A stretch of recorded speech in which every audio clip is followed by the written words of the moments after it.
Pourquoi ton chien devient incontrôlable dès qu'il monte en voiture? Il suffit que la porte s'ouvre et ton chien devient une boule de nerfs. Excitation, aboiement, agitation. Mais ce comportement, aussi intense soit-il, n'est ni un caprice, ni un hasard. C'est une réaction construite, souvent sans que le maître en ait conscience. Il adore la voiture mais il devient fou.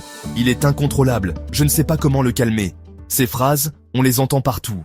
Et pourtant, aucun chien ne réagit sans raison. Ce qu'il exprime, c'est une accumulation de signaux mal compris. La voiture est un contexte chargé de rituels, d'anticipation et d'émotions. Pour certains chiens, c'est le début d'un événement intense, balade, vétérinaire, séparation. Pour d'autres, c'est une source de malaise liée à un déséquilibre physique, sensoriel ou émotionnel. À force de répéter le même schéma, excité, voiture, tension, le chien associe la voiture à une montée d'énergie incontrôlable.